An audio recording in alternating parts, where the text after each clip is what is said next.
car tous ceux qui sont conduits par l'Esprit de Dieu sont fils de Dieu. Romains 8, 14.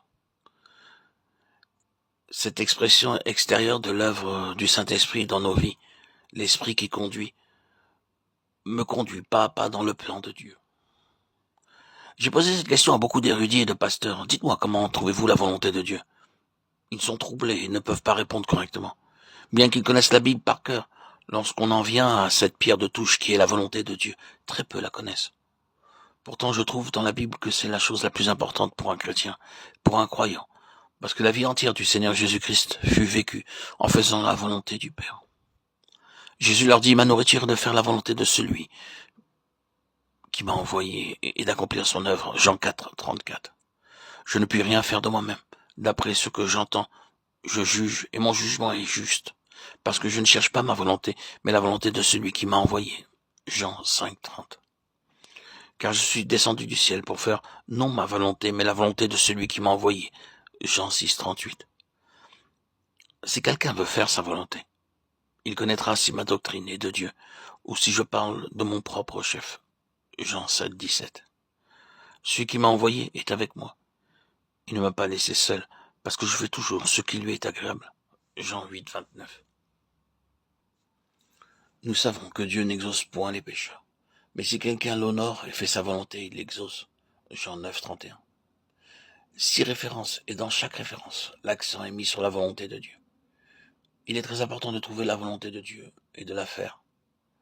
La dernière prière du Seigneur Jésus-Christ à Gethsémanée fut « Non pas ce que je veux, mais ce que tu veux ». Matthieu 26, 39. C'est pourquoi ne soyez pas inconsidérés, mais comprenez quelle est la volonté du Seigneur. Éphésiens 5, 17. En d'autres termes, ne soyez pas stupides. Si jamais quelqu'un vous traite d'idiot, vous vous mettez en colère et vous ne lui parlez pas pendant 10 jours, 20, 30 ou plus jamais. Il m'a traité d'idiot pendant la réunion, aussi je n'en reviendrai plus ici, dites-vous. Mais c'est Dieu qui parle, par moi. Si vous ne savez pas comment trouver la volonté de Dieu, vous êtes stupide. Dieu dit, mais comprenez quelle est la volonté de Dieu. Pouvez-vous dire véritablement que vous êtes capable de trouver la volonté de Dieu chaque jour, pour chaque besoin, chaque problème, chaque relation? Sinon, il y a quelque chose de faux dans votre croissance spirituelle. Je peux voir très clairement que ceci est la troisième expression extérieure de l'œuvre du Saint-Esprit dans ma vie, pour me conduire et m'enseigner la parfaite volonté de Dieu. Maintenant, je peux dire, Dieu m'a enseigné cela par l'expérience.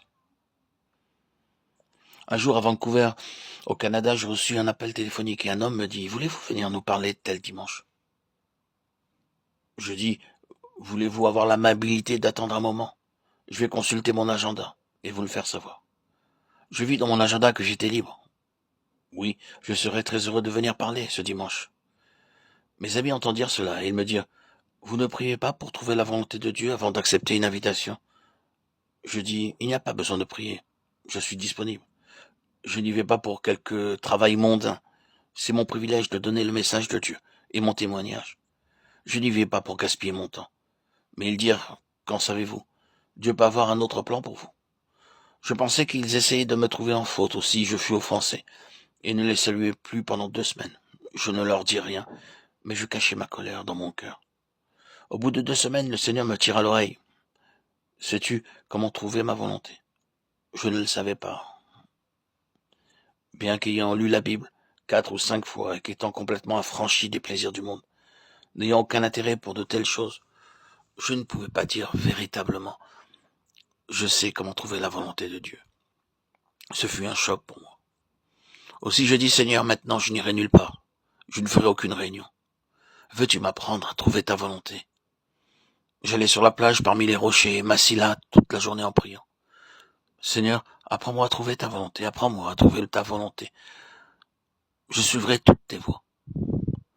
Et le Seigneur m'enseigna.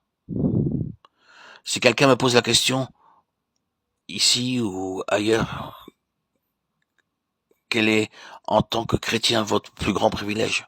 Ma réponse est le privilège de trouver la volonté de Dieu et de la faire. C'est une joie lorsque Dieu dit c'est le chemin. C'est comme si je marchais dans le ciel. Quoi qu'il puisse m'arriver, je sais que ma sécurité est de faire la volonté de Dieu. Aussi, je fis une promesse à Dieu. Seigneur, je n'irai nulle part avant que tu me parles. Je ne dépenserai pas mon argent sans que tu me donnes la permission. Je ne fais rien. Et Dieu m'aide. Je vous donnerai un exemple très simple. Lorsque j'étais aux États-Unis, j'eus besoin de me faire couper les cheveux. Ils sont très longs et les... Puis, puis j'allais me faire couper les cheveux. Le Seigneur dit non. Je prie aussi pendant 3 semaines. À ce moment, un bon nombre de personnes pouvaient penser en jetant un regard sur mes cheveux longs qu'ils avaient besoin d'une coupe. Mais Dieu disait non. Au bout de 3 semaines, Dieu me donna la permission. Aujourd'hui, tu peux te faire couper les cheveux. J'y allais, tandis que le coiffeur me coupait les cheveux, je dis, Monsieur le coiffeur, êtes-vous né de nouveau? Il dit non. Voulez-vous naître de nouveau? Oui, répondit-il. Je dis très bien. Coupez-moi les cheveux et je vous montrerai comment naître de nouveau. Il s'agenouilla à côté de la chaise et naquit de nouveau. Comme je le quittais, je lui demandai, la note, s'il vous plaît. Mais il ne voulut pas me la donner. Aussi, j'eus une coupe de cheveux gratuite. J'obtins les deux, une coupe de cheveux plus une âme. Quelle joie! Simplement parce que c'était la volonté de Dieu. Je sais que mon temps est dans la main de Dieu, mon corps est le temple du Saint-Esprit. Et je n'appartiens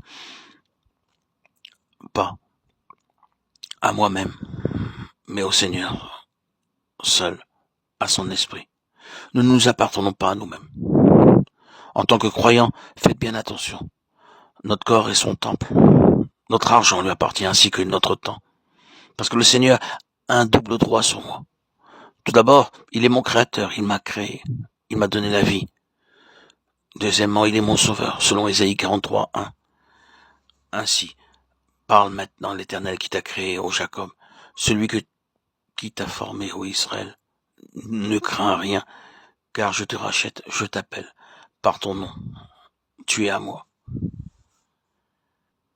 Tout d'abord, Dieu dit, Jacob, je t'ai formé.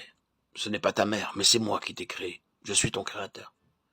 C'est le premier droit. Puis il dit, je t'ai appelé par ton nom. Je t'ai racheté. Je suis la possession acquise par son sang. C'est pourquoi mon temps, mon énergie et mon corps lui appartiennent. Car je ne m'appartiens pas. Dieu doit passer en premier. Celui qui aime son père et sa mère plus que moi n'est pas digne de moi, nous dit-il. C'est pourquoi le Saint-Esprit nous est donné pour nous conduire pas à pas et remercier Dieu, alors que, attendant patiemment, nous trouverons sa parfaite volonté.